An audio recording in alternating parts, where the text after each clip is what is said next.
no la es una eclipse. Kuchwa akalas am kulchu. Has usia yatis. Kulchu has to has to see has to be. Chwa akalas is worse and is scary. Why women wicked they have to get amazing. Women wicked they have to scare. This is this at night. This and that's how that's what I said was I came here. Came here to pray. I prayed for you guys. When you got a meeting, you got a gathering. You're meeting and gathering here. Prayed for your good heart. Prayed for your good thoughts. The leaders are here. Prayed for them. Pray for everything that is good from the land, the water, everything out there. Whatever you do here is good. That's the way it is. That's all I ask.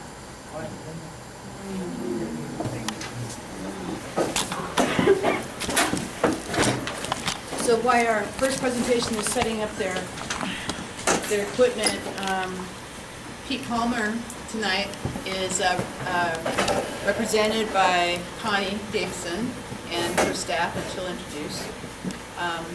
Our second item is Teresa Bissett.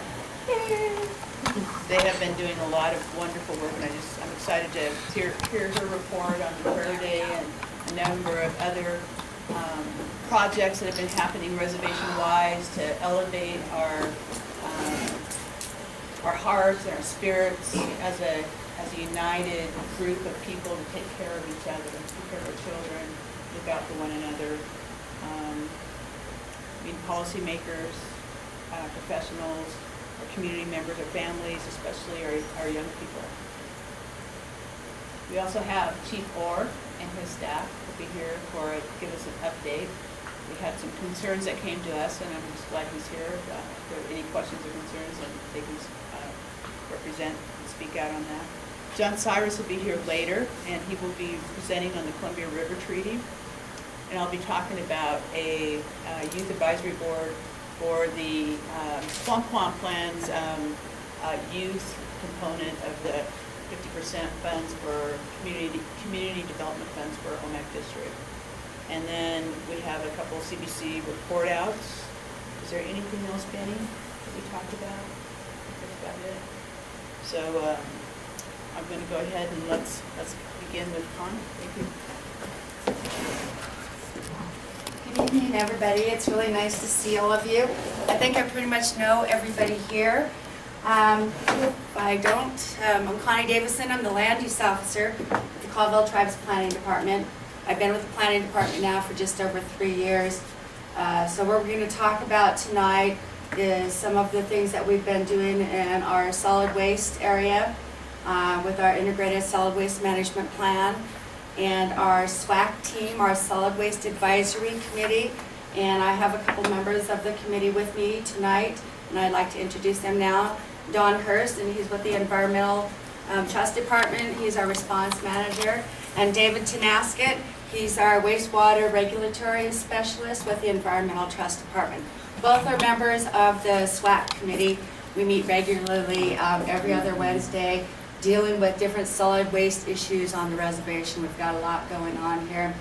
This is a presentation that Pete, my supervisor, who is our land use and shoreline administrator, and she also chairs our SWAC committee, was asked to present at the ITEP conference in Albuquerque this past August.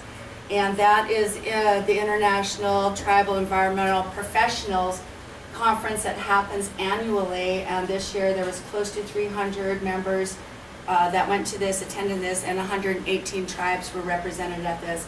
It was one of the most well-received presentations because the Colville tribes are kind of head and shoulders above everybody right now when it comes to solid waste and how we're dealing with it, because it's a problem in Indian country all over the place. Now go ahead, we'll move on with our presentation here. Called the Confederated Tribes, or the BIA in the 1980s established the 4 dumps that we know sit on the reservation. As a result of those open landfill dumps, which are currently, they're illegal, there were fires. And many of you guys knew about the fires that happened in Nispila, because it took quite a long time for those fires to be extinguished and caused a lot of bad air quality and some respiratory issues for people at that time.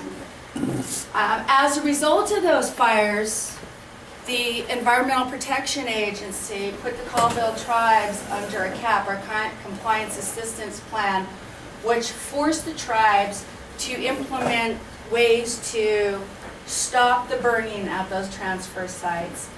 And those measures included trying to keep everything off the ground, put them into containers, and convert those open landfills into transfer stations where we would keep things off the ground, put it in a bin, and transfer it to a legal open landfill. Time for change. What kinds of measures have we taken? Because we know that these issues are such a big issue on the reservation. In 2009, the Colville Tribal Business Council adopted the Solid Waste Integrated Management Plan. Part of that plan was to close the transfer station, close the open dumping, get everything off the ground, and to close those dumps. Some of the things that we've done so far, we have taken measures to fence all the way around the Digital station. You know, we've had some issues in there. We had a fire at the Digital station this last July, which also resulted in, we didn't get a violation from the EPA. They kind of just put us on notice and slapped our hands and said, hey, and because we have been doing so much work along the way and we can demonstrate that to them, that is why we didn't get the violation this time. We provided drop boxes for separation so we could separate our garbage, the different types of garbage at the transfer station. We posted signage at illegal dump sites and at transfer stations. We developed a tribal solid waste code law, which under our tribal code is under 4-13. And we developed the position of the land use officer, and I would like to now introduce our land use enforcement officer, Philip Barnaby.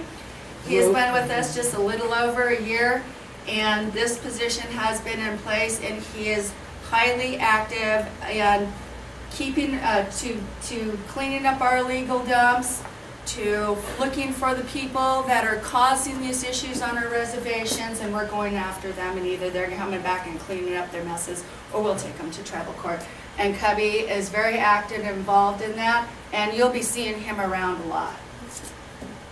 Open communications with the tribal prosecutors, Office of Reservation Attorneys, tribal court staff, and county and city health department staff. All of those communications have opened up as a result of this compliance assistance plan, and we have had pretty good success through the tribal courts if we find enough identification in these legal dumps where we have been able to prosecute the offenders, as well as non-tribal offenders coming and dumping on the reservation. We have been successful in not only citing them and finding them, but they've paid us too.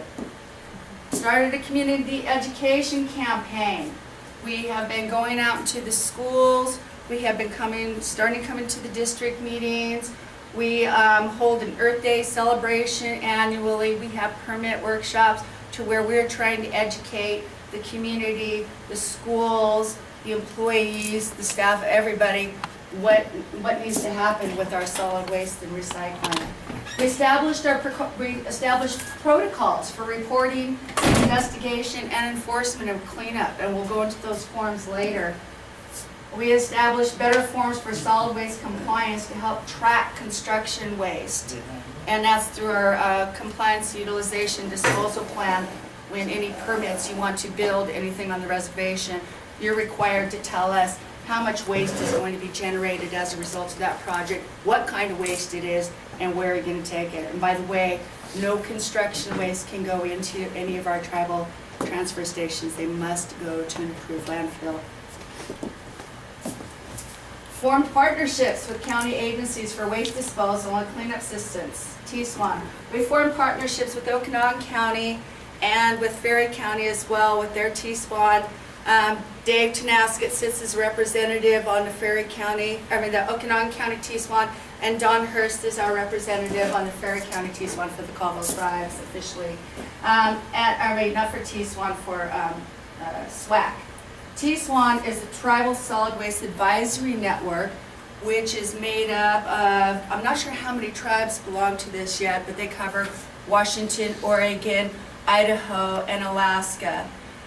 So there's many member tribes that are coming together to network about their solid waste issues in Indian country and to get grants and the dollars and to help tribes deal with those solid waste issues as far as training, education, and those kinds of things. And we are a member tribe of the TSWAN.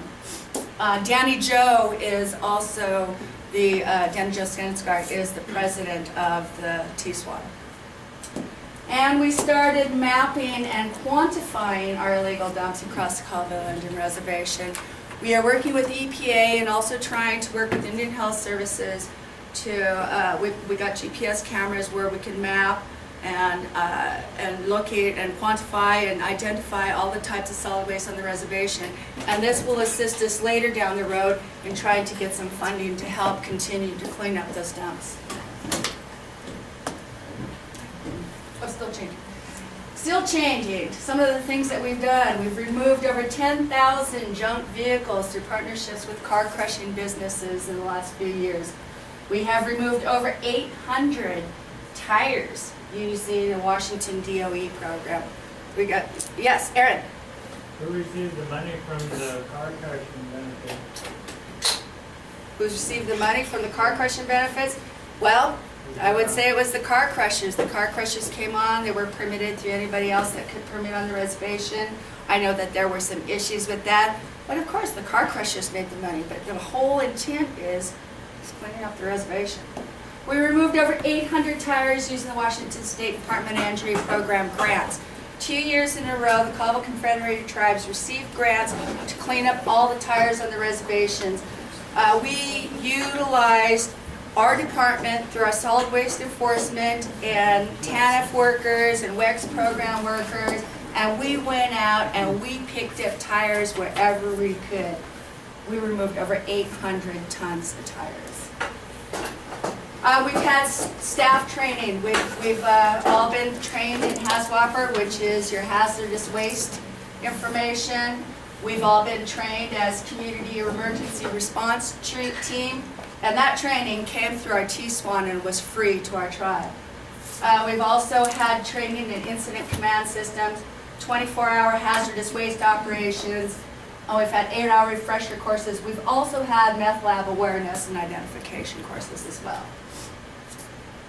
As I mentioned, we are a member tribe of the Tribal Solid Waste Advisory Network. And as a result of this CAP, we've also established the recycling program, which I'm pretty sure that you're all aware of, and is located currently right now over in Espelum on School Loop Road. We also have conducted household hazardous waste and e-waste collections. And that's where you've been able to, we've invited the community to bring in all their empty paint containers, any empty hazardous waste, or any electronics, your old computers, your old CPUs, your old monitors. We've had events where instead of you trying to worry and how to get rid of them, we'll come collect them and we'll get rid of them for you. We also conducted a rate analysis study, and what that rate analysis study was about was to determine where we're at with our solid waste collection, what was going on with it, and what are some alternatives or some options on how we can fix or solve our problems. What that analysis turned out is that we are basically, the Colville tribes have been subsidizing for years about 3/4 of the cost of us to dump our garbage.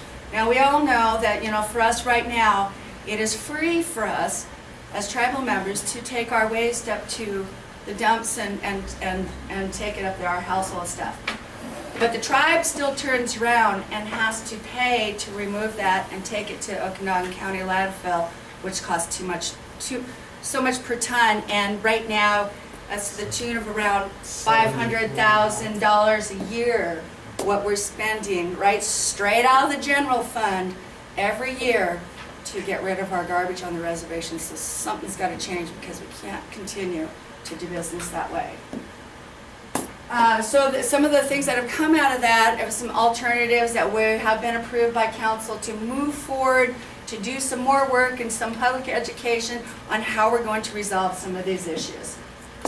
We also have a technical advisor through a recent grant that we've received through Environmental Trust that Don Hurst is managing. This manager has got or this consultant has a couple of different things that he's tasked with, or this group is tasked with. Some part of that is helping to do some phase 1 analysis on environmental assessments for the Hinman Ranch, a property that the tribes recently purchased off of Park City Loop Road that has a lot of contamination on it. So things can't be converted into trust until those things are resolved. So that is one of the things that the technical advisor is working on. Another part of that task is to address some of the old dilapidated, abandoned mobile homes that we have on the reservation. And we received so much money in part of this grant to do that. And we have gone through part of the phases to take care of that. What we have come across is because of the new regulations with asbestos and lead is that they all have to have an inspection and a test prior to demolishing these things and hauling them off. So what we found with a lot of these old ones, there's lead. There's lead and there's asbestos. And so now it costs money to abate that and remove that before we can even demo that. So much of our monies are being eaten up that way. So we're still looking for ways to take care of cleaning up different areas. So then we can open up areas that were or are developed home sites that already have some other infrastructure in place, like the septic or the well, that will be easier to develop than a raw land lot, because we all know that we have a shortage of housing on the reservation here. And we've also been beefing up enforcement on the reservation for illegal dumps. We've been really out there, and we've been posting signs and making sure that everybody knows we're watching. Some of our accomplishments since we've started our programs here, we have diverted close to 30% of the solid waste stream out of our garbage that we're taking this pay to dispose of to Okanagan County to recycle. And then we're making money on that part too. As of September 2013, in this last fiscal year, we have mapped and posted signage and cleaned up 81 illegal dump sites. We have removed over 77, and this is just until this down here. We removed over 77 55-gallon bags of garbage through roadside cleanup, walking the roads. And this is not only with just Cubby, but with the rest of our staff. We've had our office staff out there, but we employ summer youth and WEX workers as well to do this. We have removed over 100 tires, and this is just this 2013, 100 tires and 30 furniture items from properties and dump sites. And we just, and this is just last week, assisted a tribal elder on a cleanup of a property where we removed over 40 yards of metal, 60 yards of waste, and other hazardous materials. And while we were there at that property, we found another dump that we took out, about another 40 yards of just household garbage, diapers, everything you possibly imagine right on the Okanagan riverbank. And Smoker and Cubby and Pete and myself and one other person cleaned that up in 2 days. Okay. This is one of our forms. If we get a call, if somebody calls us up and lets us know there might be a problem with an illegal dump somewhere, the information goes on to an incident report. The report comes out, one of us follow up, we determine what's there, and then we take follow-up action on it.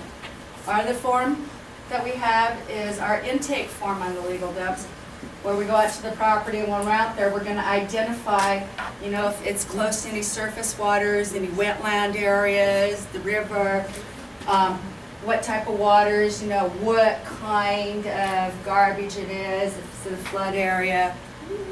Oh, sorry, Sherry. Hi, Sherry.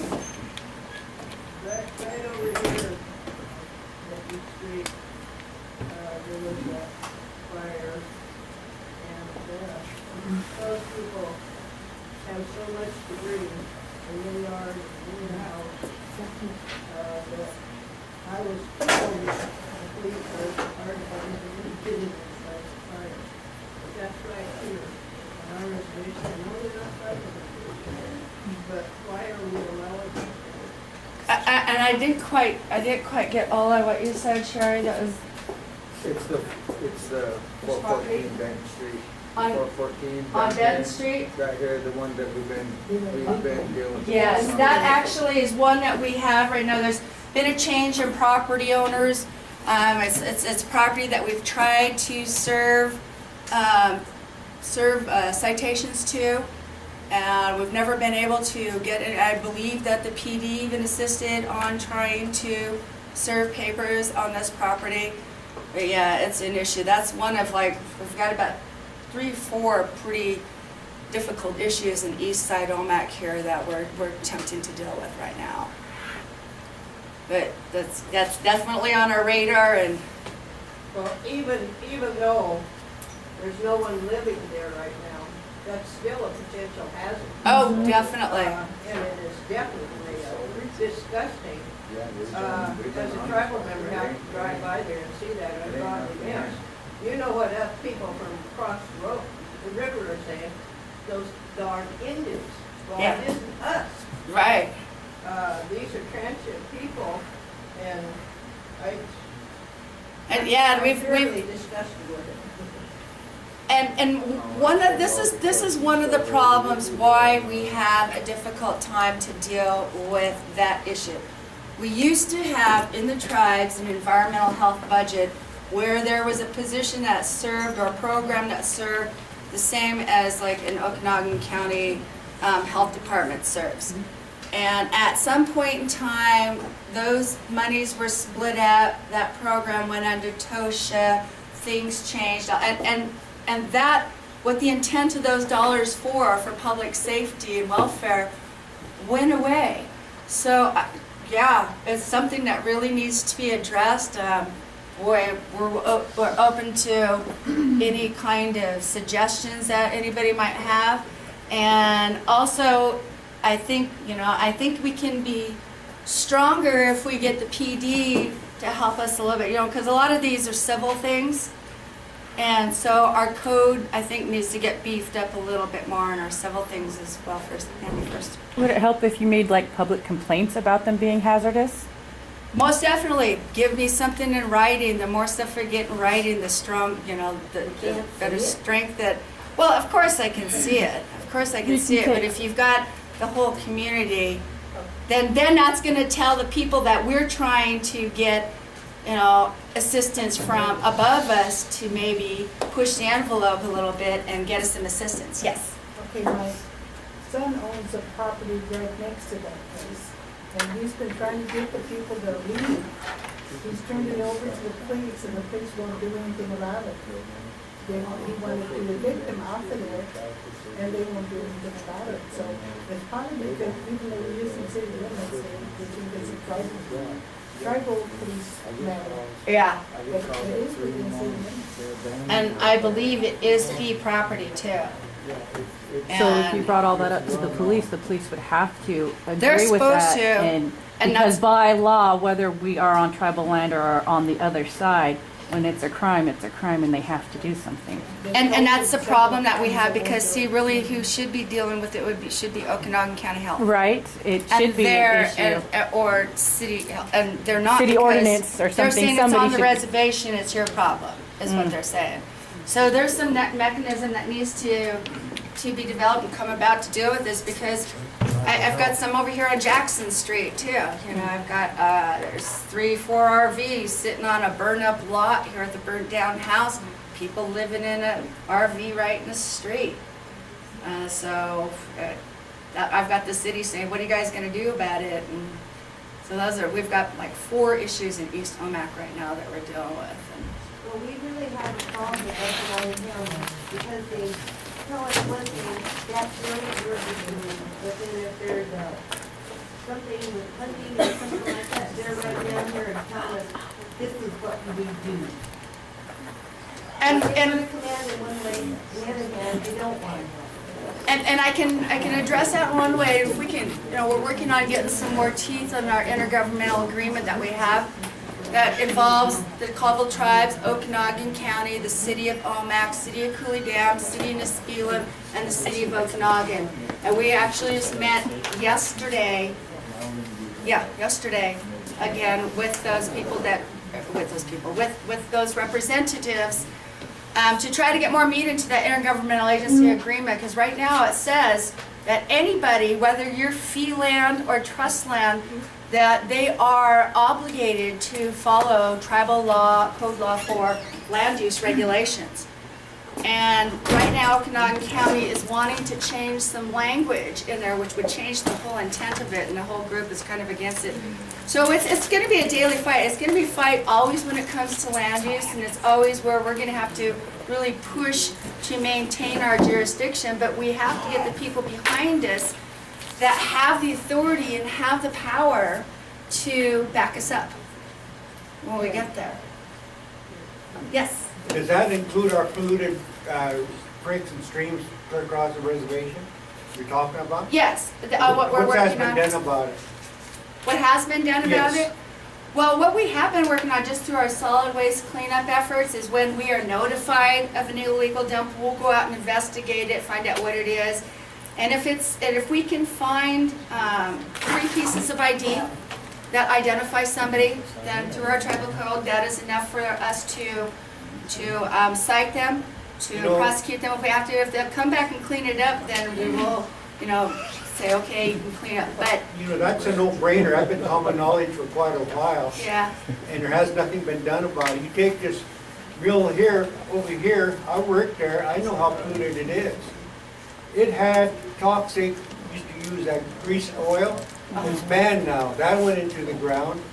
And I heard our 2 wells are contaminated in Omak, and the people are getting cancer at a high rate here. And I don't know if anything that's ever been, I brought it up several times, something should be done. yeah. I know that the mill was part of an EPA cleanup, and Dawn was part of that process when they worked on cleaning up the mill site over here. Maybe Dawn can explain. And maybe you could elaborate a little bit on that, Dawn. There was an order between EPA, Colville Tribe was a party to the order, and CTEC in 2002 that required CTEC to investigate the entire property, remediate any areas that were found to be in excess of tribal or federal standards. And to a large degree, a very large degree, that's been completed. There is still some work left to be done at the site, including an area of CIPV that was carved out of the property transfer when the transfer was made from CTEC to CTFC. That carve-out area is not being directly addressed at this time by either the CTFC or the tribe, but it needs to. And Is it toxic? yeah, that's why it needs to be You need cleaned to up. tell the membership about this then, 'cause that's, But in terms of impact to water, there has been dozens of wells and decades of monitoring at the site, and as of the last monitoring that was done, and CTEC finished monitoring, 2009 was the last time they monitored there, the groundwater below the site has no hits of petroleum-related products. It is elevated in arsenic, but the experts that were involved in it came to the conclusion that the arsenic levels are due to naturally occurring arsenic in bedrock and groundwater. The most current data we have on groundwater beneath the mill is that it is not contaminated. Part of the future order that is being negotiated now with CTFC is that they reinstate their groundwater monitoring, because evaluating the ongoing quality of the water is absolutely essential to monitoring the need for additional cleanup at the mill. The financial condition of CTEC put the environmental progress at the mill in a really tough position. When CTEC ran out of money and walked from the site, there was no longer any directly responsible party that was stepping up for the financial obligations for environmental related matters at the mill. We're trying to work through that now with an order between the Colville tribe and CTFC, but that's not complete yet. You know, I know an individual, I worked in a cleanup. They told him that was good enough, they didn't finish their job. That's what I was told. Well, I know the individual, I told him that. there's been a fair amount, if not most of the cleanup at the CIPD facility has been cleaned up, not to unrestricted levels, but to industrial levels. That was a decision made by CTEC and accepted by EPA and the tribe, as that was their call. But with that decision, in other words, it has not been cleaned up to purely clean. It's been cleaned up to levels appropriate for an industrial facility. And hand in hand with that decision are the institutional controls that come along with that, such as restrictions on future land use. With the cleanup that's been done to institutional levels, to industrial levels at that site, for example, it cannot be used for residential uses. There are other restrictions in terms of signage, groundwater monitoring, and restricted access. But you're right, it has not been cleaned up to unrestricted levels, but that was purposeful. Yes? On the part that's not cleaned up, just according to that, in there, is that clear to the river? Because that's where a lot of that goes. I know there's people that lived along there with wells and whatever, and they had to have their water carried into it. And I know when that site along over there was recommended for the new elder building, I was totally against it because of the contamination. The only portion of the site that was cleaned up to unrestricted cleanup levels were the process ponds area to the north of 155. And they, in the past, those were unlined ponds, and they had a direct effect when they were being used on the water quality in the area. But I don't think those ponds have not been used since, I think, like 2007. And the cleanup that occurred in those ponds was to residential or unrestricted levels. So north of the highway, the CIPD site is as clean as it's cleaned up to unrestricted levels. Seems like it's going south. The groundwater flow direction? This way is going more south than it is going north. The way the lay of the land is. Well, the hydrology of the aquifer there is the general flow direction is to the northwest towards the river, but the river kind of bends there. And so, Shouldn't they check it at least once a year mhm. to make it, I mean, if it hasn't been checked since 2009, that's quite a few years ago. Yes, it is. And CTEC's financial position and the decisions that were made by CTEC resulted in them concluding their groundwater monitoring there. Part of the order that we're working on now would be to reestablish at least some groundwater monitoring, as long as they have areas on the site that are cleaned up to industrial rather than unrestricted levels.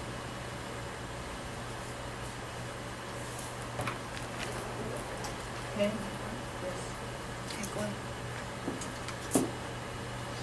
And that's just the second part of the form that identifies more of the waste when we're going out and checking an illegal dump.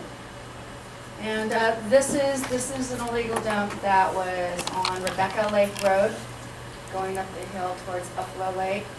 And you can see there's household furniture and a lot of household garbage there. We were able to identify the people whose garbage this all belonged to. And did they come clean it up They came back and cleaned it up.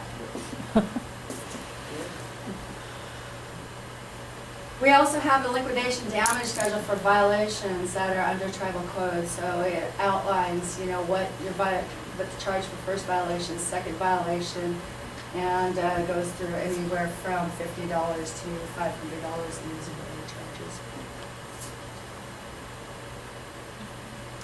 One of the things that we did a fall cleanup, and this was in 2011. Yeah. 2011. And in 2011, there was 3 marijuana growing operations that were busted, and one of them was up Stepstone. And so we had to hike back about 3/4 of a mile in there. We removed over 500 feet of 1-inch black hose out of there. They had quite the elaborate overhead irrigation system going on there. And we decommissioned and removed gravity flow feeding, where they were feeding the water in from the creek above. We removed 10 yards of solid waste, and 5 more later that spring when we got back in there. They had dug a great big, huge, deep hole in the ground, was just throwing all their garbage into it there. 2 50-pound bags of fertilizer, and the PD, BIA, and Public Works dug up and properly disposed of all buried materials from the agency campus. Environmental Trust tested the chemicals that were brought to the transfer station. Some of that was removed and was unknowingly pushed in with waste. Some of the hazardous stuff. And there we have a team that's working on an action plan, because the left hand didn't know what the right hand was doing when these things kind of happen. And so now we are working on an action plan that Dawn has been working on, where we have the cooperation of BIA, Tribal PD, Public Works, and how we're going to respond and how we're going to deal with these issues. This was a huge, yes, I'm sorry. Just a quick question about the chemicals, because I know, I was just watching a program, National Forest Service, some of theirs along the California border, their sites with those illegal grows had all kinds of illegal chemicals, really detrimental chemicals. Is that the same kind of thing that you found here? Well, because EPA licenses agricultural chemicals only for specific legal uses, and growing marijuana is not a legal use, then every chemical is illegal. They're all illegal chemicals. That said, all of the chemicals that we found on the sites in 2 seasons were chemicals that can be purchased at Home Depot, Lowe's. Some of them were pretty strong, but none of them were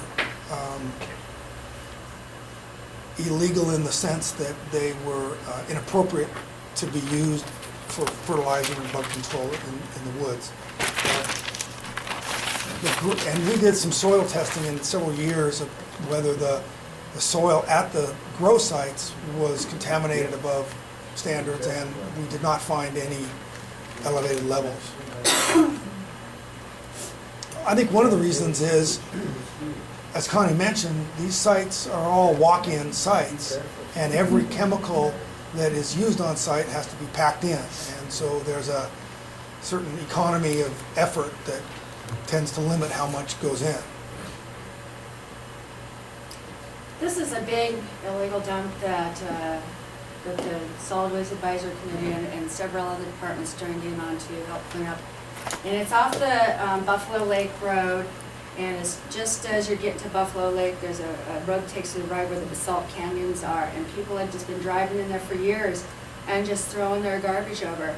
And there was a massive amount of construction waste, so contractors were going in there, throwing in the old sheetrock, carpeting, padding, all that kind of stuff. But there was a lot of household waste, there was hazardous waste, there were dead coyotes, there were trucks, there were tires, there was washing machines, dryers, all this kinds of stuff. But with the cooperation and efforts with planning, recycling, environmental trust, fish and wildlife, we had about 14 people in our 2 days, a couple rigs and some winches and some cable. and we took a couple hundred tires out of the canyon, 40 yards of metal, 40 yards of solid waste, over 200 tires, and 20 yards of construction waste. That's a lot of garbage. We were pretty engineered of how we're getting our garbage out of this canyon. And we had the cable down there, so we'd string up 10 tires and pull it out. We found a back of a truck bed and a bed liner, and so we punched holes through them and hooked the cables off through the garbage in and hauled it up. It almost took Pete out one time, though. We had the stove and refrigerator. They were winching up the hill, and everybody was kind of standing on the side and watching it, and it snapped. And it went flying down the hill, and she's down there, and we're like, get out of the way! I mean, just, so we had a safety meeting after that. This is what it looked like afterwards. I mean, this is what a little bit of in-kind effort with your community can do. And it's a lot better. And then after that, we posted, you know, the eyes have trees, no illegal dumping, and then we had our DOT roads come in and dig a trench in there so people couldn't just drive in there. Other cleanup accomplishments: 154 miles of road cleanup, 657 tires, 17 furniture items, 3 mattresses, 41 appliances, and 5,868 66-gallon trash bags. So that's just a portion of what we do. Yes, Lynn? Yeah, you know, I think over time, when you look at 20 years ago, what was happening, you know, and you look at the impacts today of all the activity and the plans, specific plans, and the funding that's went into trying to clean up the reservation and identifying, you guys are mapping out all where the problem areas have been, you're intervening, you're citing people who have been doing illegal dumping. You guys are doing a really good job. One of my things is constant education, public education, and I know that, you know, there's been a lot of work with the schools around the recycling day and all of those wonderful things. Back like 20 years ago when they had youth employment, some of the youth employment actually went out and worked on the roads, cleaning up the roads, and actually helped them value the importance of taking care of the land. People go to the store and like McDonald's and go out and dump their garbage out the window, throw it out the window. I mean, it really made them realize what it does to their own land, you know. So it just helps them value. I'm just wondering if you guys would be thinking about that as we're developing the next couple of years in our youth employment, that we continue to think about that, because that actually is really good.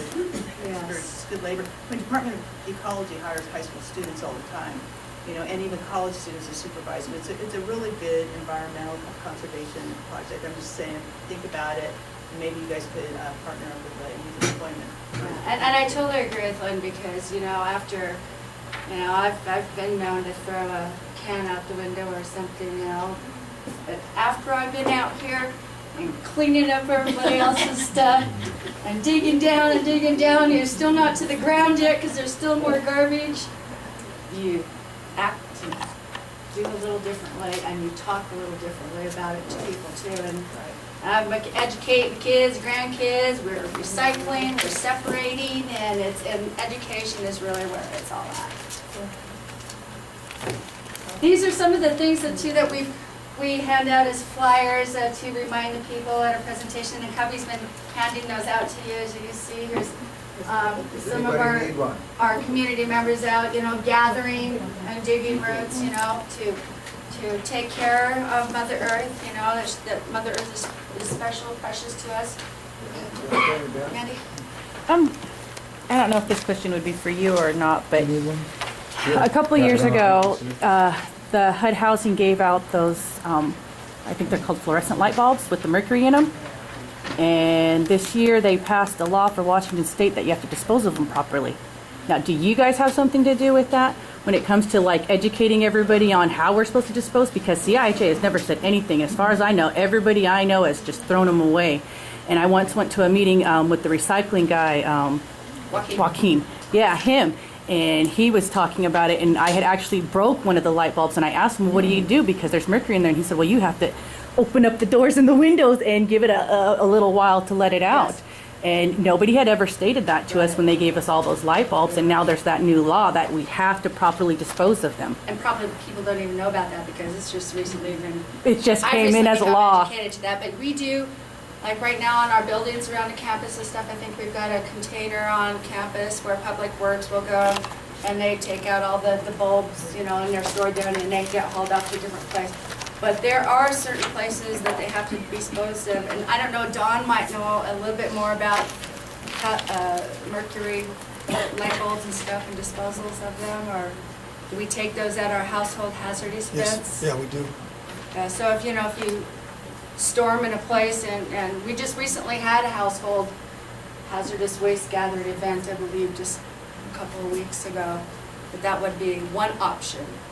And maybe we can ask Joaquin to look around and that should be included in part of our education when we're going around, we're talking about recycling and hazardous waste and stuff, so I'll talk to Joaquin about including that.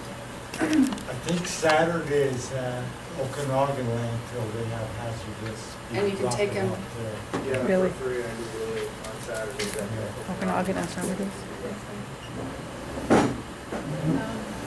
I just had a question about dumping, you know, when people clean the cemeteries in the springtime, and every year it gets larger and larger.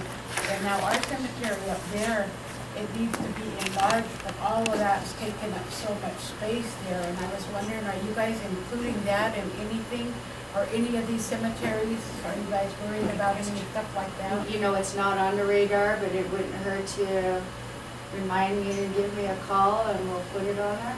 Okay, We'll take a look at it. all right, thank you. I was wondering about the recyclable things like the paper or boxes or whatever, and how plastic things and whatever. Right now, we do have our recycling facility that, you know, they'll take like number 1 and 2 plastics, like all of these little water bottles here, these are number 1s. You take the caps off, and, you know, You don't even they'll have to take the caps off. don't even take anymore. caps They got a off. machine that, the difference between the cap and the lid, somehow it floats up. And then your number 2s are like your milk gallon jugs, your I was wondering dishwasher detergent stuff. where there's a bin on this side where There isn't, and that is an area that we're working on. We recently received some bins from the Muckleshoot tribe, a whole bunch of bins, and I'm hoping that we're gonna work into something in the communities where we've got some community place for people to go take those too. And yeah, we need it for sure. It isn't there and we need it.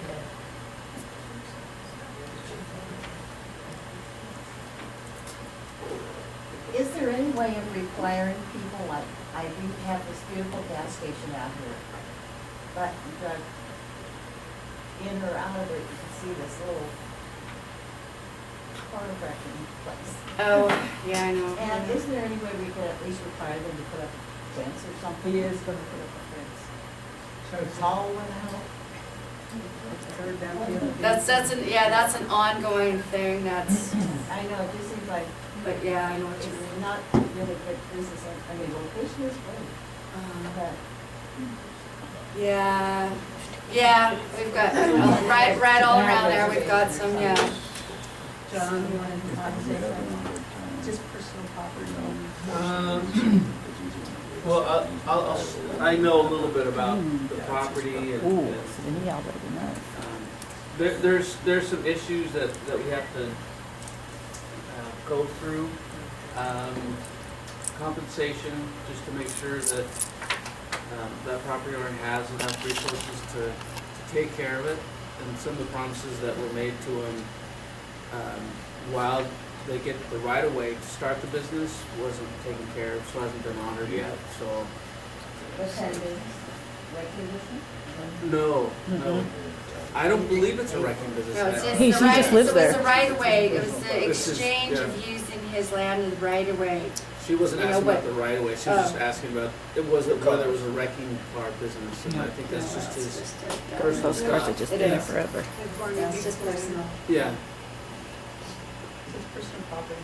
it's personal property, yeah, and you know, I think there's some ordinances with if you have more than 20 abandoned cars or 30. I don't You're know. allowed to have that many? Whoa. 5. It's 5 in the HUDs. It shouldn't be 5 in the HUDs. I hear you. I hear you. Yeah. We all take think a lot advantage of it. issues I think everybody's got 5 cars broken down in their house. That's hindsight. Well, thank you, Connie, for everything, and thanks for the questions. I should have been announced that this was a kind of like a comment period, but to have some discussion about this, and I think there was a lot of good input that came in. So it sounds to me like we might be getting a hold of Mandy, follow up, to make sure they get all the feedback. I'm sorry. And I just wanted to close by saying the information that can be passed out, that if you do come across some of these solid waste issues, his contact number, my contact number is in that information. Give us a call, and then we Connie can wanted to address say it. something, I think. Yeah, like Connie was saying, if nobody has the flyer, let me know and I'll get you one before I leave. But our number's on here, my number's in here. I don't have no problems. I'm pretty good at following direction maps. If you call me, go up this road, turn here, by this marker there, I can find them. At that one. I have no problems digging through garbage. That's what they made leather gloves for. I do it every day. On our last one, Sony reported an illegal dump, and we took care of it. I have no problems. You know, it's my land too. It's your land too. So, you know, let's clean it up a little bit. You know, and you see native pride on hats. You see it on shirts. Let's see it in here. You know, this is taking money out of your pockets also. They're not just paying me, it's coming from somewhere. But, you know, as soon as you can help me stop it, we can all stop it. So is there anyone who has not gotten one? You can get a hold of me at the planning department. Or maybe even leave some on the I can table. leave some around. On here it says Philip Barnaby. Not too many people know me as Philip Barnaby. I'm Barnaby, so I love it because when I call you, this is Philip Barnaby. You come there and then it's like, oh hey buddy, you know. And so you know, it's all of us. Like Connie said, before I did the job, I was one too, to randomly throw a bottle out the window. But when you got to go roadside and pick it up, you've all probably seen me out there wondering what the heck's he doing out here, you know. But I put on the clothespin, put on the leather gloves, and I dive right in there and I'll clean up any garbage. And I'm trying to find the 3 names to 1 name. 1 name's enough. If I find 1 name in your illegal dump, to me, that's enough to go on. That's enough to go on in my eyes. Thank you, everybody. Thank you, guys. Thank you for your work. Lisa. Come on, you do a great job. You have done wonderful work. I'm so proud of you.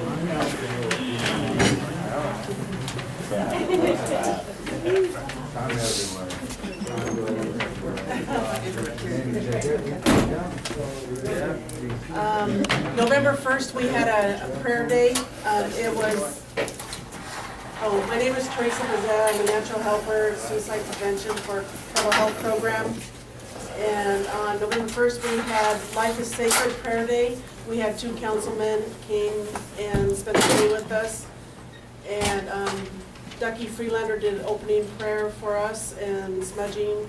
And at noon, we did a release of balloons, and people were able to write on the balloons who they wanted to recognize, who they've lost in their lifetime, and to say their goodbyes or just to release them. And then we had 2 minutes of silence to recognize the people we lost to suicide.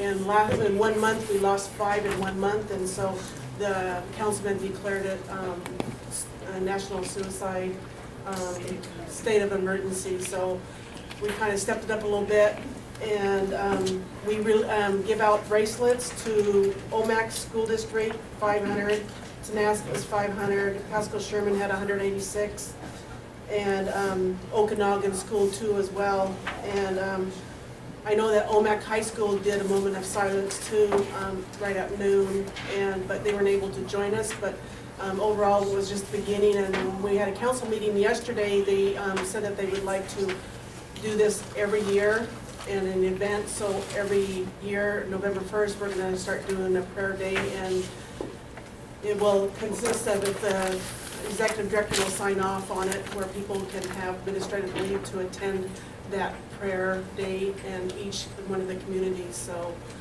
we're just hoping that we get more people next year involved. This was just the beginning and a learning experience for a lot of people, but I wanted to thank Sony Irie and John Gore too as well, because they're part of the, and Susie Buma for being part of the planning committee.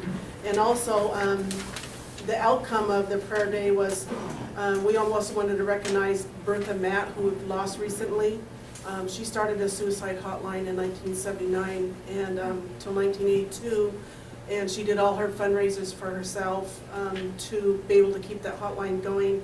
So we accepted 2 beaded glasses, wine glasses, that we're gonna do a silent auction in December sometime, and that'll go toward youth and prevention activities for our community. And then we had Jane Middleton Moss 2 weeks ago in Okanagan, and that was a grief and loss workshop, and it lasted a whole week down at the Cedars Inn in Okanagan. Well, it used to be Cedars Inn, now it's called Okanagan Inn. And we had probably 7 people that had impacted their life within the last year of suicide or have lost somebody, and was able to go there and grieve for the whole entire week with professionals and behavioral health program. So I just kind of wanted to give you guys some update on that too as well. So that's about it all I have to say. We also want to do something every month. Oh, and we also want to do a prayer every month for families, and hopefully to bring that circle bigger and better every month. But our youth, so Stephanie Marchand and Michelle Seymour, they have talking circles and sweats every Wednesday, and so they want to make sure that we have our prayer at least once a month. So, oh, and the 18th, we're doing a family night out here at the community center, and we have like 13 programs involved to make it possible for our parents to come, and children and families, and I'm just inviting you all to come down and check it out and be part of that activity that night from 5 to 8 at the community center. And we're having dinner and games and fun just with families and stuff, and Marie Bajou is coordinating that. And then every Friday night, we have movie night at the community center, and anywhere from 20 kids to 150, 200 kids and families that attend that too. So those are some activities that are happening in our community, but we want to find more activities for our youth to be involved in. And also, I have invited the Yakima Youth Council up. They had suicides on their reservation a couple of years ago, and so they brought together a youth council and try to help solve the issues that happen on their reservation. So I'm inviting them up, hopefully sometime in January, to the next district meeting that we have here, and hopefully we'll have our youth council on board too as well, so we can collaborate and work together, and then so you guys can hear some of their stories too. And that was my report on the youth advisory board. I mean, and no, actually, it really needs to be brought up is that the good work that our programs are doing, I mean, they have stepped it up.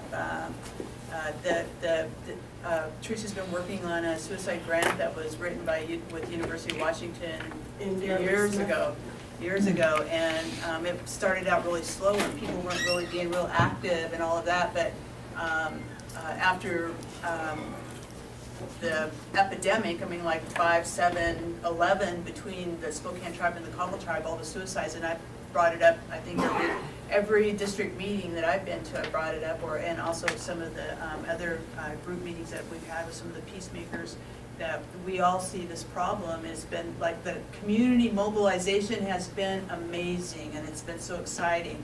And my hat is off to all the people who've been involved. It definitely hasn't been led by council. all we're doing is saying we care and we support you and, you know, we're here for you, and we've been trying to find more funding, we're gonna keep finding more funding. But our goal is to empower our young people. That's who we need to empower. And so this youth council, we're gonna help fund that. So we're ready to move forward on that, and they will help us with priorities on the funds here in Omak, and keep up, they work 24/7, you know, and people think that they are just like office people, but the truth is that they aren't. They are out there in the trenches. They're in the middle of crises. They're taking down data. They're being trained. They're training people. So I would just commend all of you. You know, it's about saving lives and about looking for having hope and faith. So Ducky had a question. Excuse me. Have you done a study, if it's drug related, both your suicide and alcohol related, is that? Yes, usually they're domestic violence or alcohol involved on the Drug suicides. related. Yes. Okay. Sherry? Yeah, you know, this has been an ongoing problem. Clear back in 2005, we had to declare emergency and ask the federal people to come in and help us. But one thing I would like to see then is to share with membership signs. You know, you can sometime foresee and help to get help to people. But a lot of people don't even know, you know, what the sign is. And particularly with teenagers, it's hard because We have. they have plenty of problems themselves. And right now, at this moment, I don't know who to call if I suspect that there is a problem with someone. So that number needs to be plastered all over. And one thing I've seen with other places is they put those numbers in bathrooms.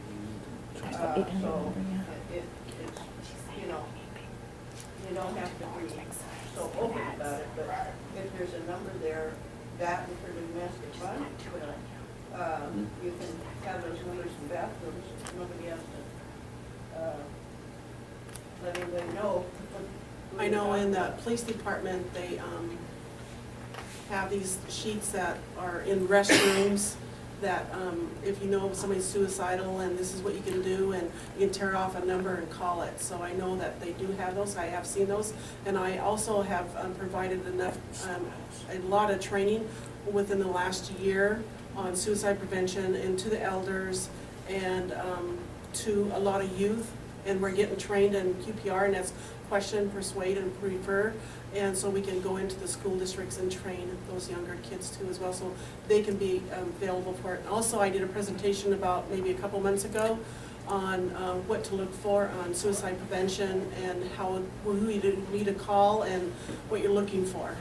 And we also did digital storytelling of a 15-year-old who had attempted suicide several times. That was a really good one. You might want to do that Well, again. I deeply appreciate all of you doing, and we need all the help that we can get. And another thing that was brought forward was the diets that we have, and that we're missing the omega-3 because of the loss of our salmon. Hopefully, now that more salmon is coming back, it will help. But, you know, our modern day diets are adding to the problem. Thank you. I think Mr. Cardin? Aaron, sorry. Raise my hand for her. Larry? Well, one of the things, you know, having attended a few of the sessions and the suicide, I think what's really important as community members is that we recognize that people, no matter what day it is, that they struggle. And it's important to recognize each and every one. You know, to say hi or just to speak with them. And a friend of mine from the Lungi Nation relayed this story to me just recently about a person who was contemplating suicide. And what happened was, a friend of hers went up to this person and said, "Hey, how are you doing? How's things going?" "Oh, it's okay." And she said that the person seeing it, this other young lady wasn't doing so well. and said, really? How are you doing? Really, how are you doing? And taking the time and just to listen and to interact with someone. Sometimes that's the difference. My only other quick story is there was a posting somewhere on the internet about this guy that would go along and just smile at everybody he's seen, smile and wave, smile and wave. And the story goes like this. Someone asked him, why do you do that? Well, I heard that the difference between someone living and dying when they're thinking about suicide is that someone recognizes them, acknowledges them, and smiles at them. That can make something as simple act as that can make a change in some people's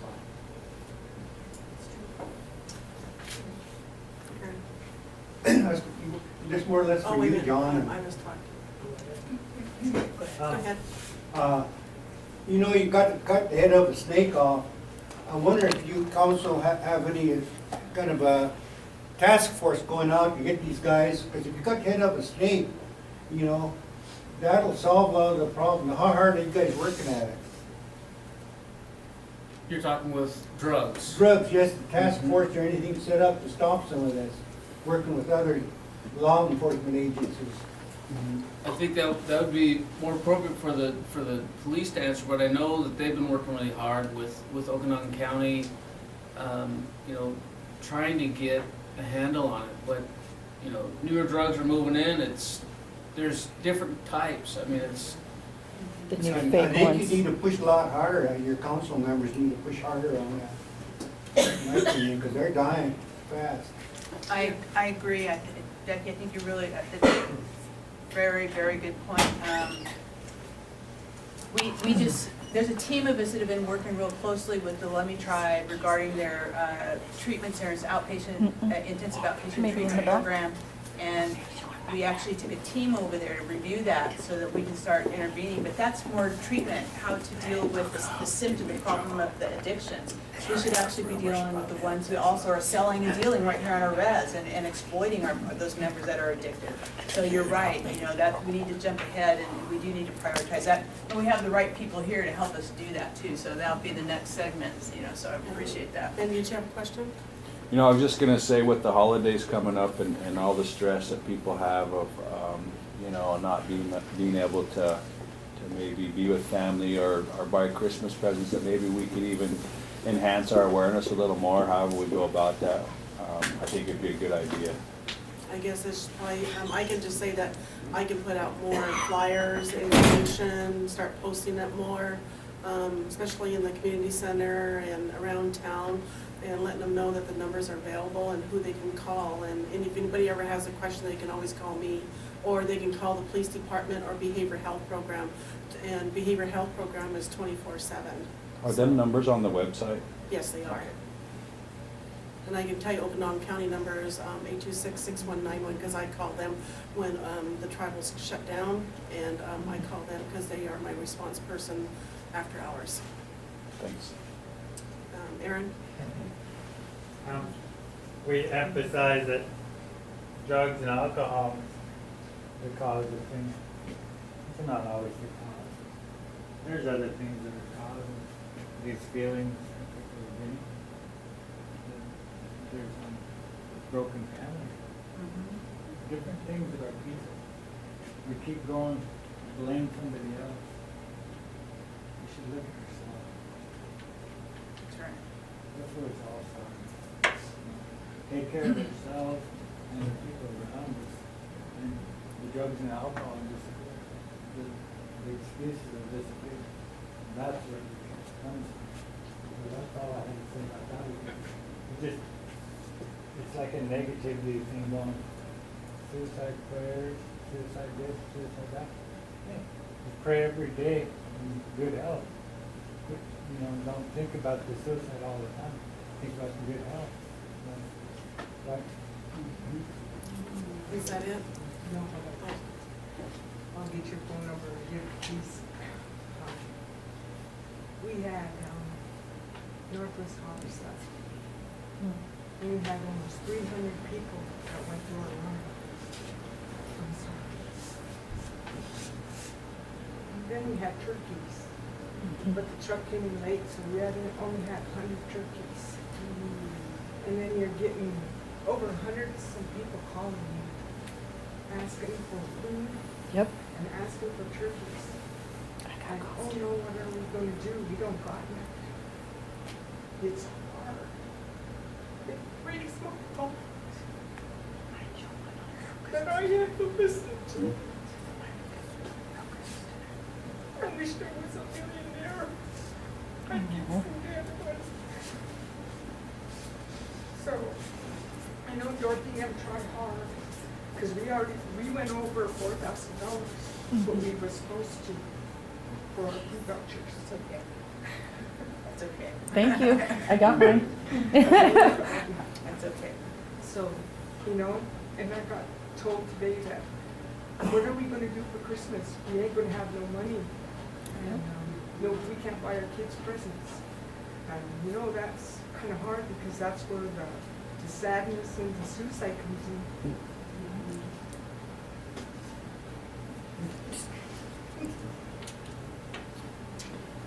I just want to put a thought out there. She's staring at me, but I'm waiting for you guys to say, okay, go ahead and talk. We've never had to do that before. She's upset over there. I'm being polite. I get it. It's going to be very tough for Christmas time. Some of us have a little bit of money. Some of us have absolutely no money. I got 4 kids, a part-time job. I have no parents, no grandparents. I don't have other people that I can just turn to. So the thing that I've been doing for the past couple of months is just collecting little secondhand things for my kids from the senior center and stuff like that. And that's what their Christmas is going to be. But maybe we should be looking into collecting a lot of toys and clothes and stuff to hand out to the kids for Christmas. And it doesn't have to be fancy, but as long as they're getting stuff, it's going to be something, and it's better than absolutely nothing, because I don't know how many of you have ever been there for Christmas and had absolutely nothing. As a kid, you remember it forever. I will never forget the Christmas I got nothing. Nobody had anything. That was it. We don't want to do that to our kids, so you can even go to outpours to the churches that we're not members of. They'll help us. Other places will help us, and all of us could gather up stuff that our kids aren't using, and we could put it somewhere, but we just have to have a place to implement it, storage it, and somebody to help volunteer to run it. It wouldn't be too hard. It would be work, but if we can do a lot of things that we're doing now, there's no way that we can't do this. This is a good possibility to do, and we still have some time to do it. I can say one thing is that Larry did say a good comment is I can tell you, if you walk up to somebody and say, "Hi, Benny, how are you doing?" and just walk on by, and you let him say, "Oh, I'm fine." It's not just to walk up to him. It's like, "No, really, how are you doing today?" You want to get that response from them before just walking on and saying, "No, I'm doing fine today," or "No, I'm not." And you just want to stop and listen. So just remember that when you walk by somebody that you do know, and you know that maybe that they're having a good day or a bad day, don't just walk by and say, "Hi, how are you doing?" and keep on walking. Just say, "No, really, how are you doing?" Those are important key things to remember. Yes.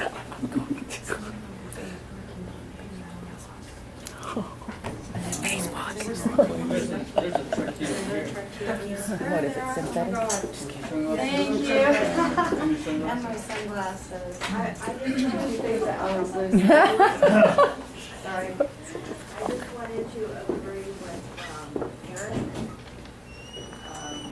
Many of you that know me, I'm a survivor of an attempt back in the day. And it isn't all alcohol and drugs. A lot of people don't realize what's going on with certain people, and then there's so many times that, "Hi, how are you?" isn't enough. Because you don't know how long they've been suffering with depression. I still suffer from depression. And back in '85, I checked myself in the hospital for a couple of weeks to deal with this, how to deal with it, which was really hard. But and these guys know that I've been working in the police department for 28 and a half years before I retired. When I first started there, I was on the line, emergency line for people to call. And it scared me to do that, but it surprised me also because I was in their shoes, or I am in their shoes. Depression is an illness, just like a cancer or whatever. You have to live with it every day, and you have to work at it every day. And my calls that I still get today, and people that still look me up, I always have my friend Charlene. I call her and say, here's a number, call to get him some help, you know. And even though I'm retired, I still work, you know. But I've been there, done that, and I'm still here. I don't know why, but I'm still here. But I just wanted to clarify and agree with Aaron that it isn't all drugs and alcohol. You can get rid of all the dealers and the buyers and the users and whatever. If you don't get rid of that depression, you're still going to bury your family. I just want to tell you that you are worthy, and we care that you are here. Thank you. I was actually only going to talk to council about this, but Okay, then okay. I can go Well, no, it has to do with mental health and depression and all of this stuff. A little over a month ago, I got diagnosed with fibromyalgia. And what comes with fibromyalgia is depression. It's just an automatic. And about 2 weeks before I got diagnosed, I knew something was wrong. I knew depression was hitting, and I had no idea why. And I was like, why am I feeling this bad? I shouldn't be. My life's not bad. I shouldn't have these feelings.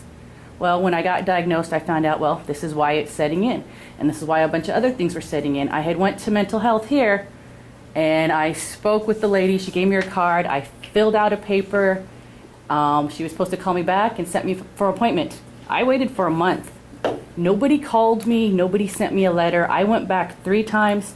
The 3rd time, there was a lady at the front desk in that office, and she finally took my name and number. And I told her what had happened and how they had me fill out the paperwork. Nobody called me back. She said, well, that stuff is still sitting on that lady's desk. And I said, well, that's really sad. And I said, what if I had fallen into a really bad depression? Nobody would have been there for me. I had already reached out. Guess what? Nobody still has made an appointment with me. Yeah, yeah. We definitely will talk about that. That's like sticking around the name. That's unacceptable. I'm done. Oh. I have one thing to say. So how do you guys deal with PTSD for all the veterans coming home from Afghanistan, from Iraq, everywhere out there, out of different deployments? If we get a call, then we deal with them as attempted suicide, or we just go and meet with them and see if they are suicidal. And a lot of people can't say suicide. They say sideways, or I'm going to kill myself, or something like that. We just actually just get it straight on. And that's what you're trained in, and we usually can link you into counseling, or link somebody into counseling and get services for them.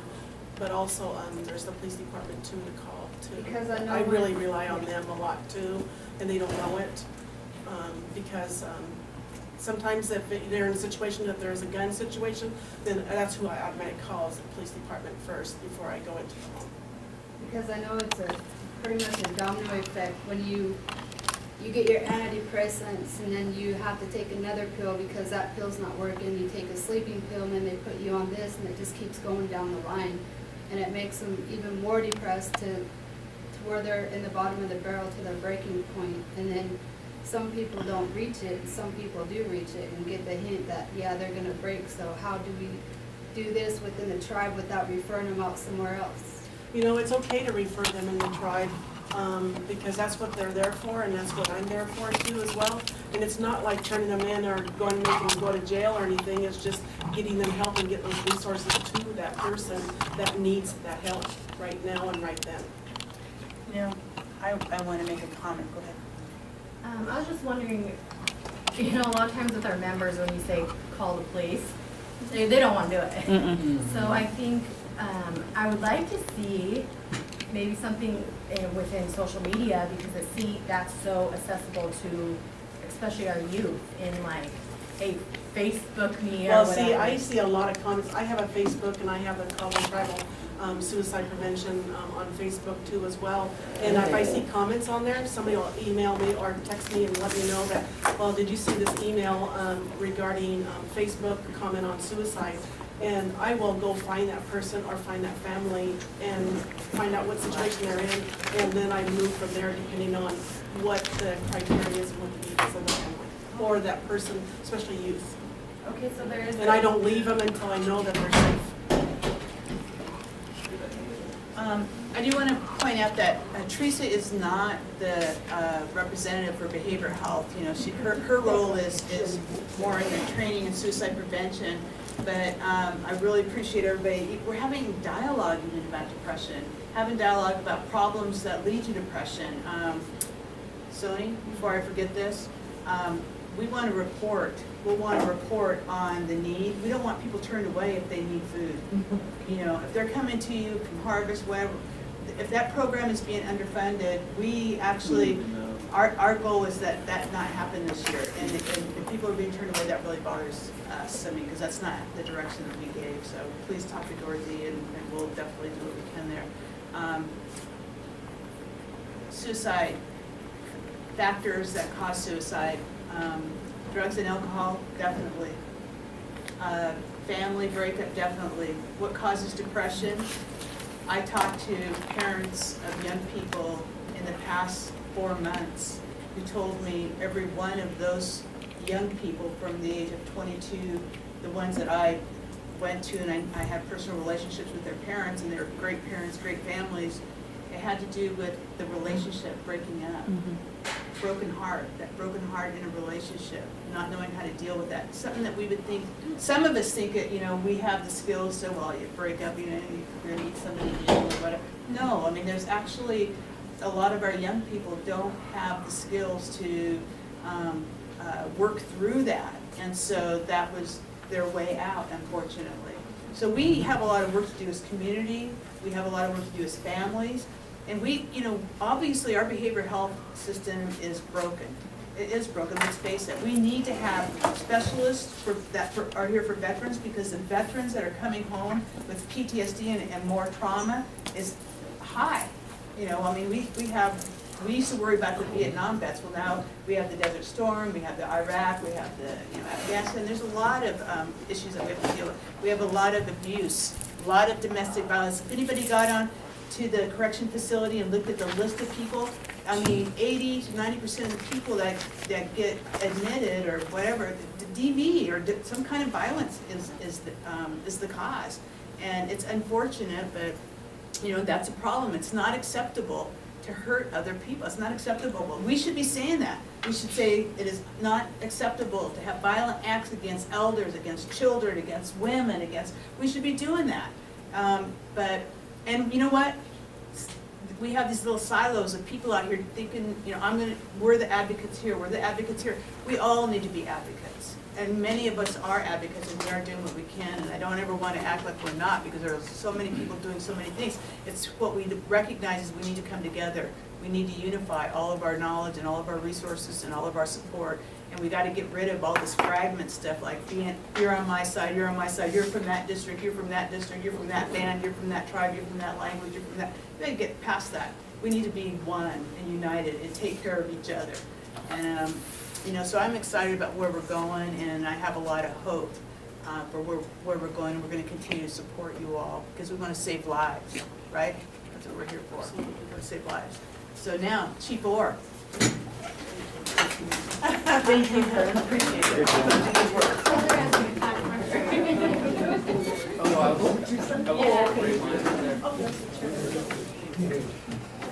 Good evening. Thank you, Lynn, for inviting me here. I'd like to just introduce myself to all of you who don't know me. My name is Corey Orr. I'm the police chief here for the Caldwell Confederated Tribe. This is my 20th year working here for the Caldwell Tribal Police Department. I'd like to introduce my Assistant Chief, Henry Hicks, in the back, and my Commander, Tom Holsworth, as well. So thank you guys for inviting us here. I got a lot of information to go over with you, and I'm sure that you guys probably have more questions for me than this information is going to actually probably give you. So I'll just dive into this really fast, and we can get on to some questions. Basically, these are going to be your statistics from the month of August, September, and October of this year, and that would be specifically here within the Omak district. We've had 867 total calls for police service within those 3 months. 221 of those are traffic offenses. We've had 14 traffic collisions, 38 calls for service for animal problems.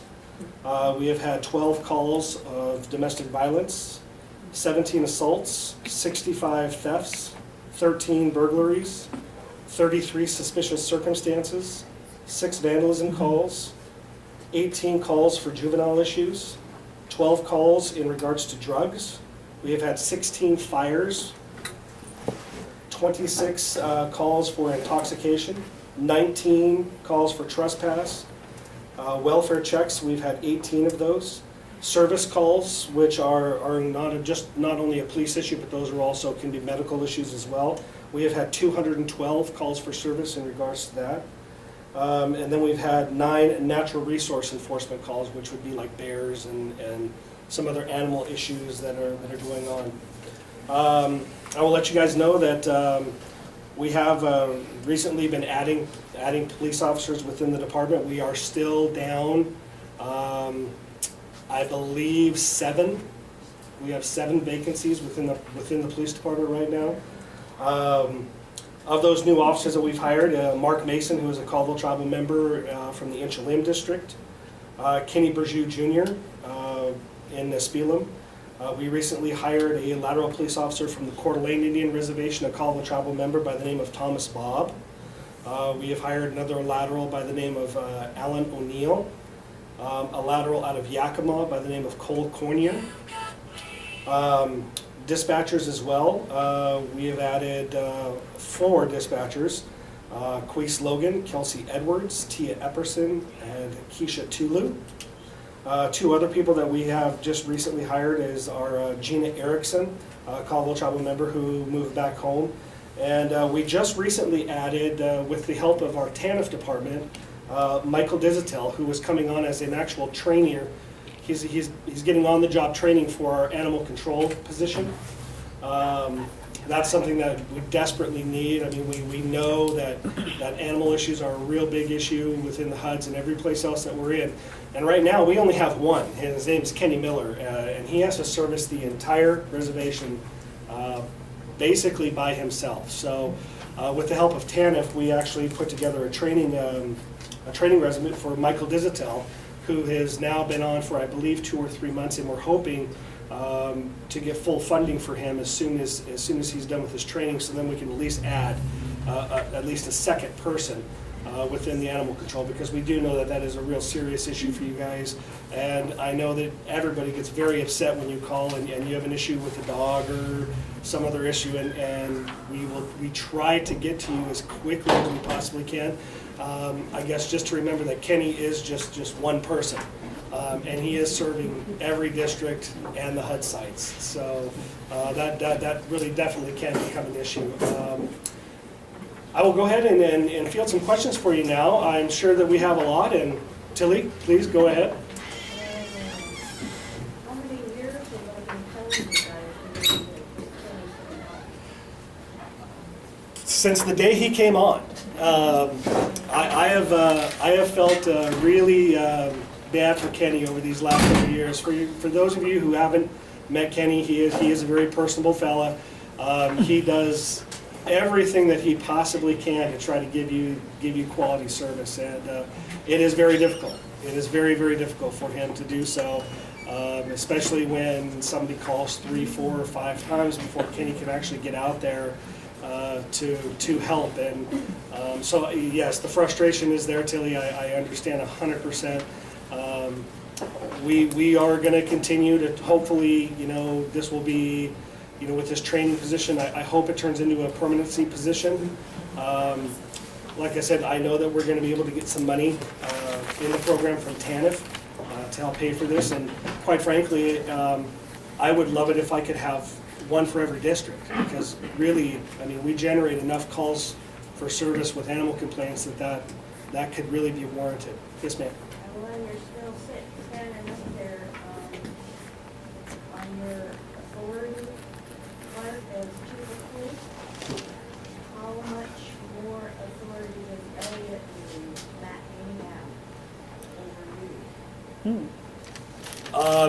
That's a very good question, actually. Are you the boss or are they the boss? No, I am the boss for the Travel Police Department. Yes. Is that what you say or is that what they say? No, that's what I say. I don't know what they say as far as most of it goes, but what I can tell you is that I do report as the police chief to Mr. Elliott. He is a direct report, so I do report directly to Mr. Elliott.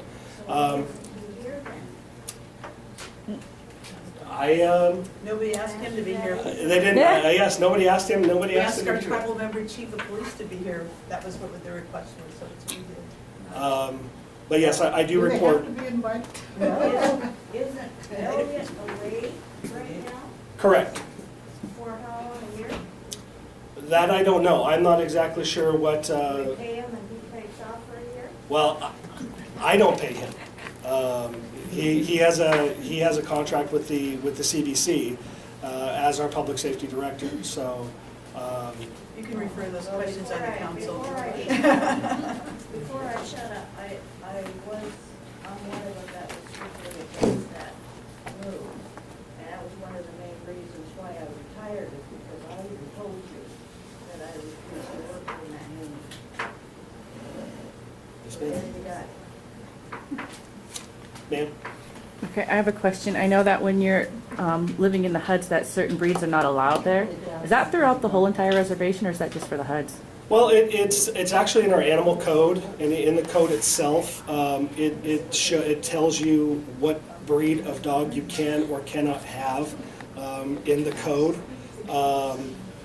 It's very. I'll be very honest with you. It's very gray.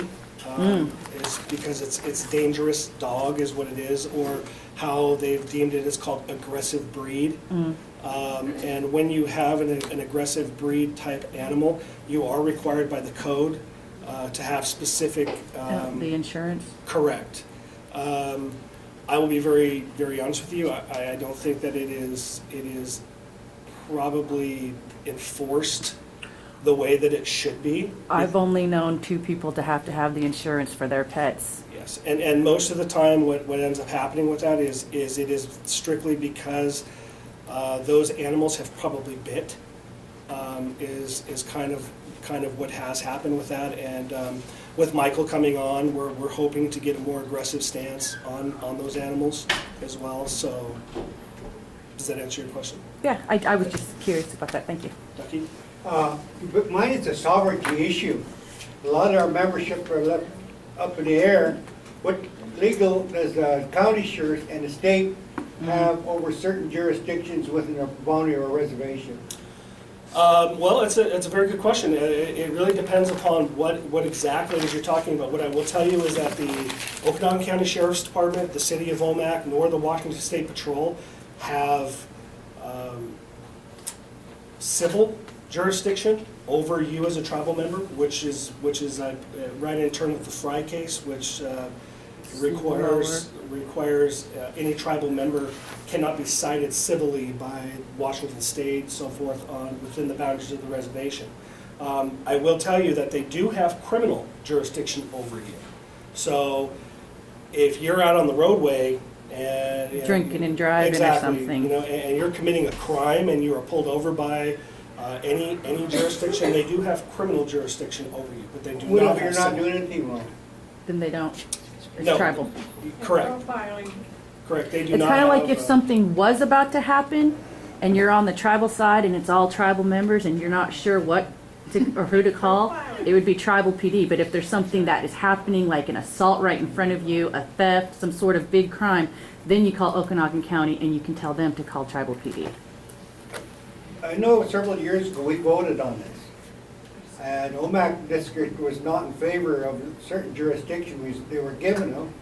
And in the Spiel district was in the same vote we were. And has that been changed by resolution or any negotiation? I guess I'm not familiar with It what ain't happening exactly. here, at this meeting here. Okay, I guess I'm not familiar with that. I don't believe, Ducky, that we as a nation can determine who has jurisdiction over us. I mean, those are case law that are set by the courts. Precedent cases. Correct. I mean, those are cases that are set up by the court system. I can tell you that the state of Washington, Okanagan County, and the rest of them that are bordering us here, they do in fact have criminal jurisdiction over us as people. Now, for the most part, I would say that they very rarely come onto the reservation anymore. For the most part, I mean, we are cross-commissioned with Okanagan County and Ferry County. For the most part, we very rarely see Okanagan County, Ferry County, or any of the other law enforcement jurisdictions coming into the reservation, because that's what we handle. We are down people right now, but we do actually have the largest police force within the area. We have 31 slots within our police department, which is actually more than the Okanagan County Sheriff has within his jurisdiction. So for the most part, we work very well with our partners in law enforcement. I really am not exactly sure how to answer your question. Basically, mine was a sovereignty issue. Mhm. And I don't know if you can answer that. Well, like I said, if I can understand your question, because it's, you know, as a tribal nation, we have reserved certain things, certain rights, our sovereignty, and when it comes to law enforcement, you know, It's complex. It's a lot more complex, but I think what we've been able to do with our police forces really get some really strong relationships with neighboring jurisdictions, so that we can have as seamless as possible type of arrangement, so that it doesn't get as bad as, say, Ferry County or something like that, where they don't respect tribal sovereignty at all. That's good enough, but to me, it's a gray area. Yeah. We have I think an answer back here, maybe. I will get to you, promise. Lana? I'd like to know how you rate your officers. And I'd like to know if the council, any council, has ever told you not to stop, arrest, or hold anybody. Okay. I want to know the truth okay. too, Corey. No, absolutely. So You and your staff, I want to know if they are told by anybody not to bother anybody in any district. okay. I want to know. Sure. So when I'll get the first part of your question. When you ask about rating police officers, what exactly are you asking me? How do you rate them? How do you know these guys are good? Oh, okay. They've been trained or what? Absolutely. Every police officer within the department is required to go through the BIA Police Academy. When they are finished with the BIA Police Academy, they're all required for our commissioning purposes. They all go through Washington State Equivalency Academy. And from there on, we're also required and mandated to do at least a minimum of 40 hours of police training per year. And that is a requirement with not only with our department, but within the state to maintain our certifications.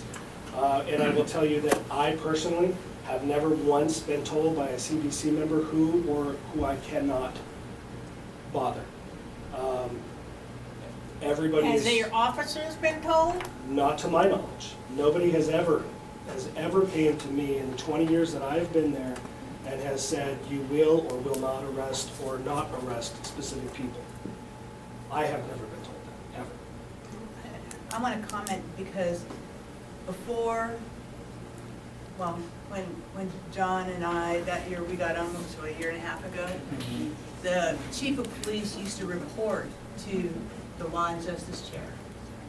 we believe that that was, if it wasn't interference in law, the decisions that are being made by the chief of police and what's happening within the law enforcement office, we wanted that appearance gone. So we made sure, I mean, our council made sure that that chief of police reported directly to a subordinate, and that's why the public safety director, he reports to them through reporting, that's not his boss. So, exactly, so. Just to expand on that, so a lot of the there was a number of contracted positions that reported right to council, and we stopped that. We terminated all those contracts. They could get a job. We reformed it so they had to go through the executive director, that administration. So it had to be separate. So that's what we pushed for, and the police department is like that now. So. And I would hope that he would let us know if any council ever tried to intervene.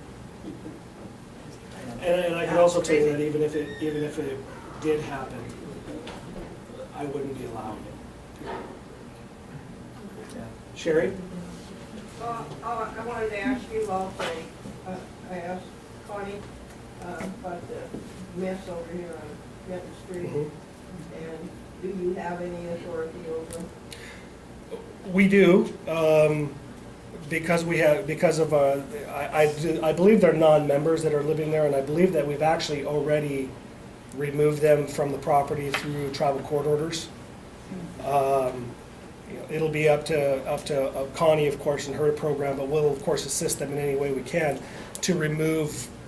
I mean, I see it. I know exactly what you're talking about, and it's horrible. It's terrible. But yes, we do have authority over that individual through our tribal court system, because the tribe, anybody that's within the boundaries of the reservation, we do have civil jurisdiction over. So. Well, it's a public safety issue as well as reflecting on the Colville and Beverly tribe, and I don't like us having to take the blame for somebody else's mess. And also, a friend, neighbor, fellow tribal member who is an attendance officer was bitten in the stomach by a dog while on duty. And I was told a week after that it hadn't been investigated. And why is that? I can't answer that question just because I don't know. It would have to be something that I would have to look into at my office. I obviously don't have the ability to look into that right now. I mean, we have all sorts of criminal activity that occurs on the reservation that I just can't answer to if I don't know. Well, it scares me because if this dog would bite an adult, what would they do to a child? Absolutely. So I hope something is done with that wonderful dog. I will make note of that, and we will check it out and make This sure has find out. been some time ago. Okay. I was shocked at the time Okay. that I heard about it. Ma'am? Okay. I was just gonna talk about the jurisdiction that you were talking about, the issue. There's actually classes at the college that I went to, and I got an A in the class, but I can tell you when it came to the final with the jurisdiction issues, when it comes to victim, tribal, non-tribal, on land, off the land, none of us passed that part. None of us. And the teacher was embarrassed because she was like, maybe I didn't teach you right. Because, I mean, it's even in the book when you go through, you can see, you know, if it's a victim and if they're on tribal, if they're non-tribal, what's to happen, who's to have jurisdiction. And we all still got very confused because it is so complex, and the jurisdiction issues, I mean, there's fee land, regulatory, civil, criminal. There's all these different things that go with it that it's very complex. So when it comes to jurisdiction, it can't just be like, oh, well, we have jurisdiction because it's on the reservation. Because it's not. And it's the same thing when it comes to our litigation with the waters. You know, even though it was in the ordinance forever, they were like, who has jurisdiction? It took all that fighting before it came to, we have jurisdiction. But that's, you know, again, if you're on the water, if you're tribal, non-tribal, what side are you on closer to? There's still going to always be issues with this jurisdiction. And I think everybody needs to be at least slightly educated on it, because it's really hard to not know what your laws are. Because you can be a tribal member offend over on this side, take your offense over to that side, and you can be tried by the state, the U.S., and by your own tribe. You can get the trifecta going, and I don't think a lot of our members realize how much trouble that they can end up in. I mean, hopefully they're not doing it, but we know they are. Some of them are. But when it comes to that, go ahead. Tilly? Okay, I was agreeing there with Mandy on the jurisdiction part. I mean, the funny part of it is when I dispatch, we get animal calls, especially here on the east side. And I have the other dispatch ask me if it was Indian dog or not.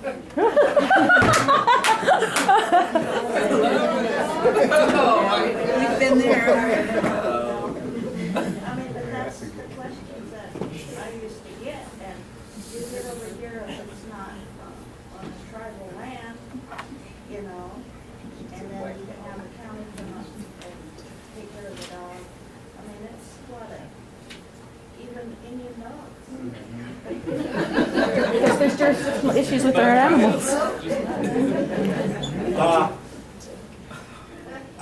I hate to bring this up, but is there any racial profiling going on with the different police departments, you know? To my knowledge, no. The reason I ask this is the late mayor was a friend of mine that's no longer here.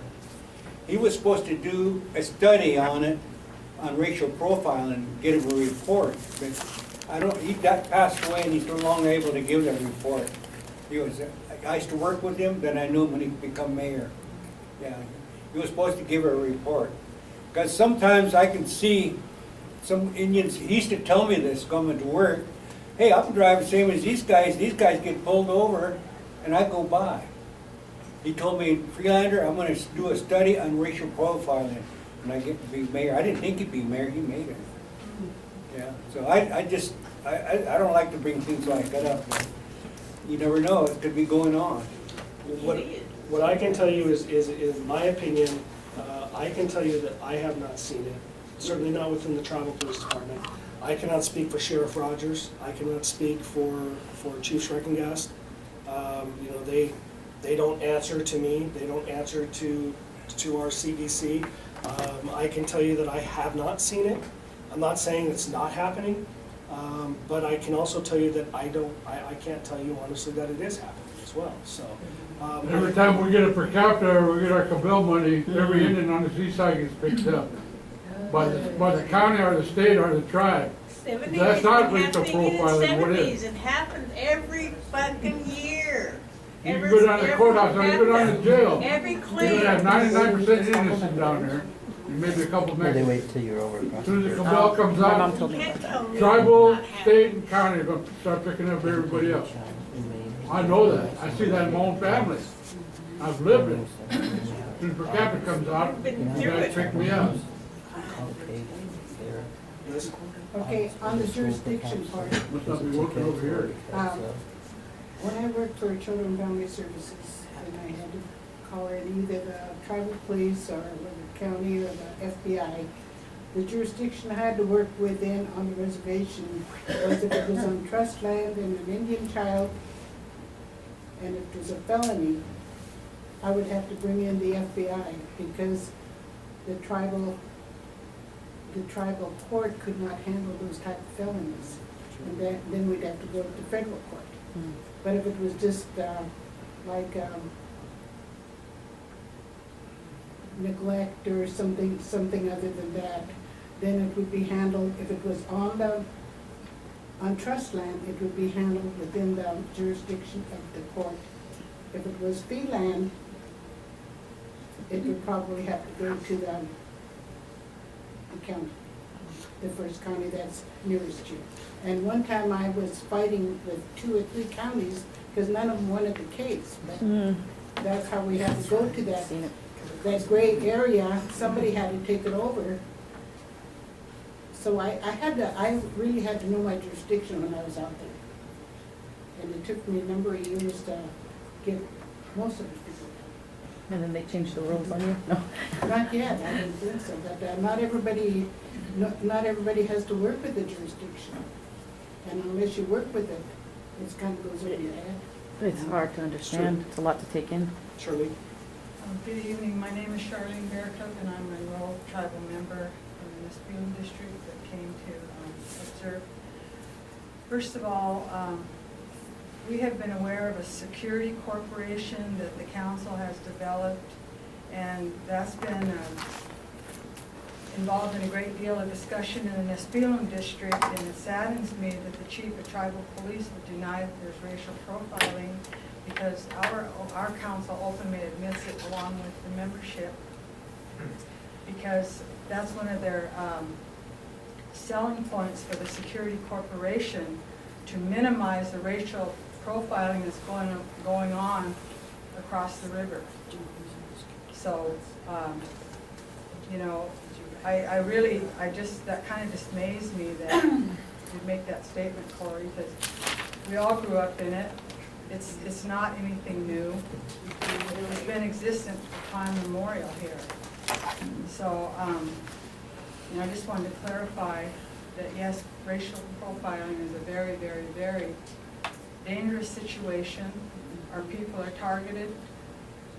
The minute they walk across this bridge here, it's a different world.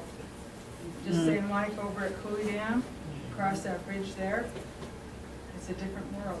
Whether we like to say it is or not, like we were smiling to go into Safeway, but we stand out to them because we're the Indians who crossed the bridge.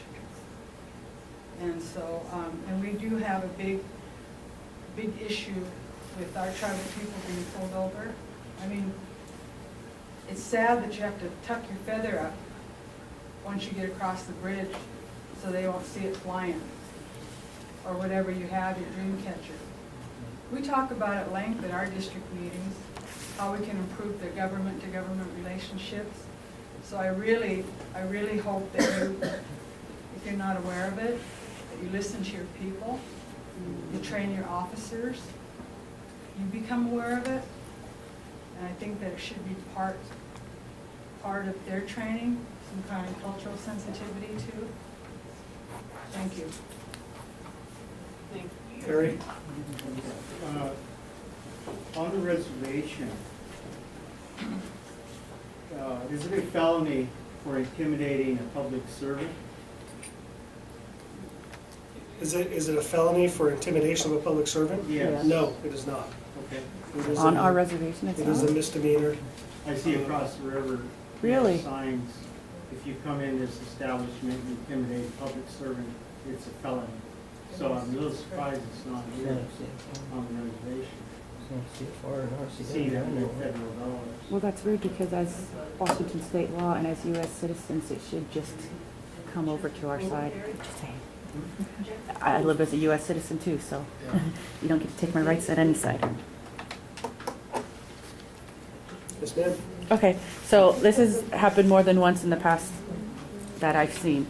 I've seen someone intoxicated, and unfortunately it's usually a Native American person. And at one time I saw a person pass out on the bridge over by the east side. And I drove over to the other side over by the theater, and I saw two police officers from the city, and they were talking to each other, and I stopped them and I told them, you know, I don't know if he's intoxicated. I can't prove it, but he's passed out on the bridge. I'm gonna say maybe. I didn't want to go and try to wake this person up. I don't know who he is. I don't know if he's been in combat, all of that. And I told them that's why I didn't go and talk to him. And these cops looked at each other and just kind of were like, well, it's not our problem. And I was like, well, what if something happens to him? Then it's your problem, because I reported this to you and you're not going to do anything. And they kind of looked upset. And then this happened again just last year, that there was a Native American gentleman over on the park, over by the police station. And he was sleeping out there, and he had a big old sweater on, and it's summertime, and you know, it bothered me. So I went to the police station. I told the police officer. He came out and he was like, oh yeah, I already talked to him earlier. And he was actually really, I don't want to say mean, but it seemed pretty mean what he was saying to this gentleman after he woke him up. This gentleman was so intoxicated that he had already had an accident. He had been out there for hours. This cops had talked to him a couple of times, and the only thing that happened is this cop just seemed irritated by it. And because this gentleman couldn't get up, he was like, fine, I'm just gonna call an ambulance for you. And that's what happened, and I just thought, are people treated like that all the time? And, you know, is this the way it's supposed to be done? I mean, are they supposed to show more concern? Just because somebody's intoxicated doesn't mean that they don't need help. Yeah. I can certainly tell you that I definitely hope that all of our people are not treated as such. I know that me and my administration are really trying to do some positive changes within the community as far as tribal policing goes. I wish I could answer all of your questions in regards to what other jurisdictions are doing and what they're not doing.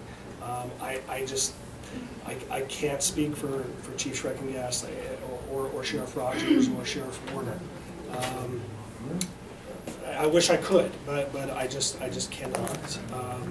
I definitely hope that is not the way that, you know, not only the tribal members, but hopefully For anybody. any person, you know, doesn't be dealt with, you know, in that fashion. I just unfortunately can't answer that question. Because the only time that anything's done is if the person's being like completely belligerent and causing a scene or whatever. Other than that, they just don't care. And the thing about it is well, obviously this person's so intoxicated that they're passing out in the summertime in the sun. There's an issue with heat, exhaustion. This person could die. This person could get up, fall back down, crack their head on the sidewalk and die. Yes. So I don't understand how come, you know, they were treated that way. And it just doesn't, who's in charge of that? I mean, how do you sit there and argue with the police officer and tell them, please take care of this person? You're absolutely right.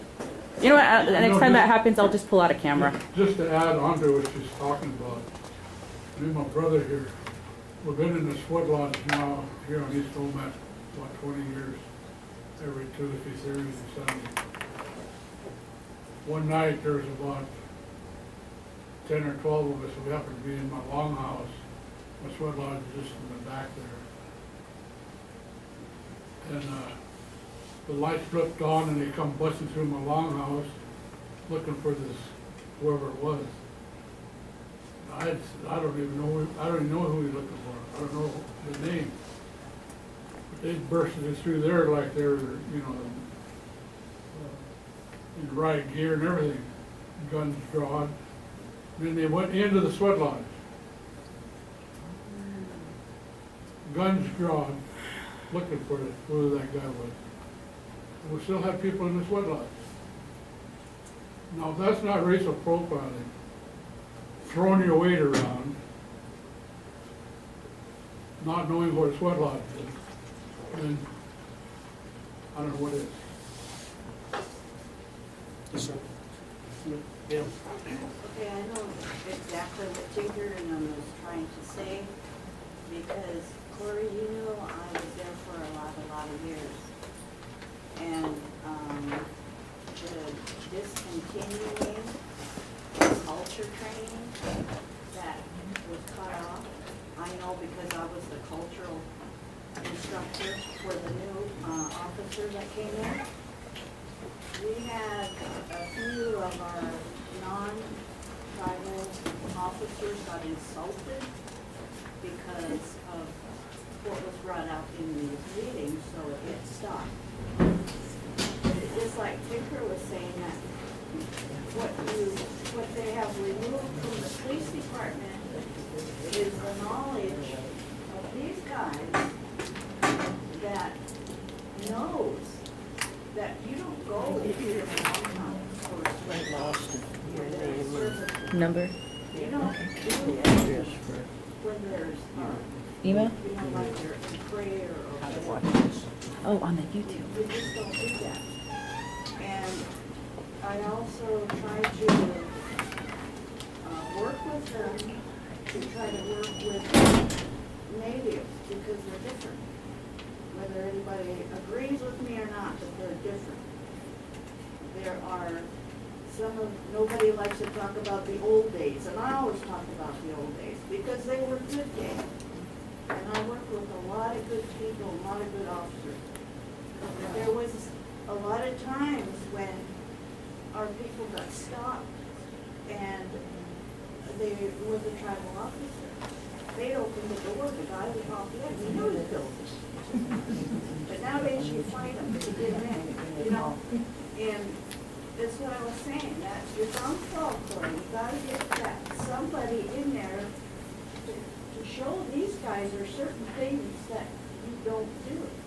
And there's certain things that you can, calm people down if you know how they are. Because like I said, if you're a real Indian, like I am, we're different. We were born with this, I can't say hate, but with me, it's kind of like that. And mistrust. And you gotta understand our people, to work with them. And that's one thing that I always was upset about, was when they took the culture out of the police department. We became mosquito SO by I have a comment for, one night I was driving home, it was midnight. There was a drug lane in the middle of the road, up by the mill turnoff. I go by, I turn around, I said, I could get up to try to wake him up, he wouldn't get up, so I had him cell phone, I called the police, and who was you showed up? He shows up, and I asked him, do I have to wait till you get him up to put him in your car? So he says, no, you can go. Then I said, no, I'll help you put him in your car if you need help. So he woke him up because we knew who he was. He was very nice to him, helped him get up, put him in his car and left. So I got to go home, but you know, there was no mistreat. I can't remember who he was, but he was, officer was really nice to him. Nice. Mr. Cardin? Any other questions? Any other comments? Any other concerns? Yes, I sir. have a question for the council. Do you have a secretary that answers the phone for you? They haven't been answering the phone since we moved to the new building. I mean, we have. Supposed to. Yeah, they're supposed to, but they haven't. But you pay them. Yeah, they actually have been doing many other tasks that are not on their job description. They work very hard. The reason I say this, I was at one of your meetings and people were texting me. I have a cell phone, less than $100. It takes voicemail and it takes phones, calls that are missed. You'll see the numbers. When you're in that table voting on subjects for the people, put your phones away. That's all I'm saying. I'm gonna respond to that because I used to be I'm the council, and I'm gonna respond to it, because I used to have the same attitude as you. I used to believe that council has no business being on any kind of electronic device when business is going on, until we got on council. And then we're actually doing business. We don't have paper in front of us anymore. We use our phones and we use our iPads for the documents that are being presented. So we have policies and things that are coming on our pieces of equipment. So sometimes it appears that people are just talking or texting. No, we're looking at the business that's being presented, the documents, and we're saving trees. So that's something that not everybody's aware of. So I wanted to make sure that that's also understood. It's not an intentional causing problems, so I want to make sure. Or being disrespectful, I guess is what I'm trying to say. I want to make a kind of a comment, and that is, Chief Orr, before you became chief, I think Mr. Haney was brought in to council, and it was requested that they start looking at building stronger relationships with all of the municipalities and jurisdictions that surround our reservation. And I think that we've had chiefs in the past that actually met with the city police, has met with the, I remember Jim Weed and Jay Goss, and some of them having great relationships back in the day. So that's something I think maybe we could look at, and also just have dialogue about this racial profiling. Maybe we could look at some of the data, which is public. They actually put out reports, and they have it on their website, what they're doing, what kind of charges they're, and convictions, and all these other things, putting people in jail. All that data is on their website, so that's public from the county. I don't know about the city, but I know the county's doing it. Okay, so both jurisdictions are doing that. Another thing is, we heard tonight that there was a cultural sensitivity, cultural awareness, cultural person who provided training to all the new officers. We actually need that for these municipalities in the county, sheriff offices as well. So maybe we need to look at getting that cultural person hired to do that. And it's not only for police, it's also for healthcare and teachers and all of that. So we need to, I know that was something John was doing back in the day. Another issue we need to look at, and this is where Taro comes back in, is, we've been policing projects all over the place. We have Taro officers going out and looking at contractors, and we tended to focus a lot on contractors. One of the goals that we was trying to transition also and extend Taro to, and that is building relationships with all of the governments, businesses, organizations that are on the reservation and on the bordering reservation to hire more natives. And that meant schools, that meant law enforcement officers. That's gonna help as well. We tend to recruit all the natives at the res, but we need more native police working for the sheriff's office, working for the city police. So again, some of that cross-training, and I know that you guys are already cross-deputizing some of the areas. So that's just something to think about, and we need to be there to help you do these kind of things. I'm just saying that these are some of the things I heard tonight. But that profiling issue, we know it's there. It might not be formal. We know that we have a lot of vulnerable, homeless people that are our people. A lot of chronic mental illness people that are in our communities that they still need to be treated with respect. So we need to work with those places. I actually have about 3 or 4 of those stories too, because it happens. Those aren't good things. Yeah. So thank you for being here. Thank you for sharing your data, and I look forward to any other council has anything to say, please do. Oh, she went first. Yes, I didn't know she had a hand. I had a couple of comments to make about the police department and the things that happen over there. And this happened to me about a month ago. I'd come to work about 10 to 7 in the morning. I live up at Rebecca. And I came right around Rebecca, and the tribal cop was going down toward Cooley Dam, and I was coming to Nispeel him. I seen him put his brakes on a whip to Yui. He caught up to me up by the roundhouse. Anyway, ended up getting a speeding ticket. He said, "Oh, I'll give you a little break." He said, "You were going whatever speed limit. That'll save you a few dollars." I said, "Oh yeah," and that was just before we got our stipend. And that was that. Then one of my coworkers, a man, came about 2 weeks ago, and he got stopped by the same cop, and he got a verbal warning, and I got a $40 ticket. And I thought, I don't even have anything on my record probably for the last 45 years. And then I got that speeding ticket from the tribe, and then my coworker, he just got a verbal warning, and it was the same officer. And then the profile that we were talking about, I have 2 sons, and one is a high school wrestling coach. And he was coming back from Spokane one evening, and we were just about ready to get our 181D. And he was coming across a bridge at Grand Coulee. And he doesn't drink or do drugs or nothing. He came across, and then the cops stopped him across by the fire station, pulled him over, and he asked why he stopped him. And he said, "You know why I stopped you? You were going on the line." And so he had him and all his buddies out there and everything, making a big issue, and my son doesn't even drink.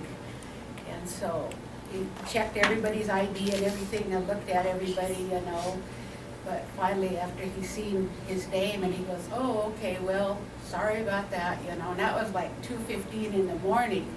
And just because, he was native and all these kids were supposed to be, supposed to be out there partying or whatever. So that kind of stuff happens, and even my kids don't drink, so things like that happen from the cops. And, I can't believe you're saying, you didn't, when we see it from this side, from our perspective, it's really evident. And for you to say that, you didn't think so, that really, surprises me. But, things like that happen, and I don't know why I got a ticket and then my coworker, he just got a verbal warning. And he was speeding too. It was the same thing, just that he was a man. So I know there's lots of differences when the cops stop people. And it, for me, doesn't seem fair. So just wanted to share that with you. Thank you. Yeah, we better clean up.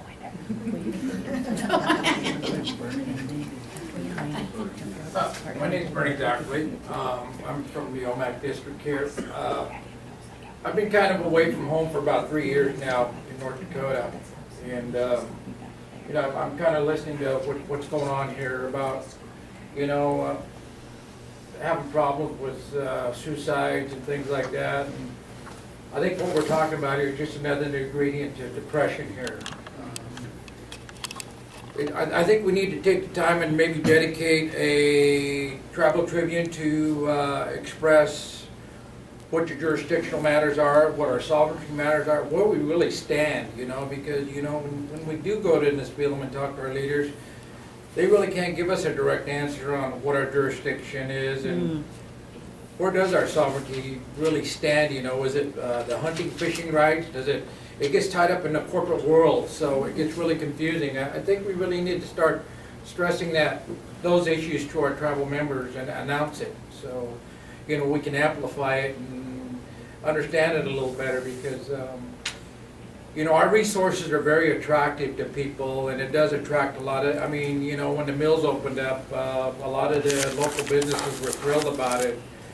I think the decisions that the tribe make impacts a lot of what's going on, and when our resources do deplete, because I've been working in the oil fields, and we just opened up the mills again, and we're going after our timber resources.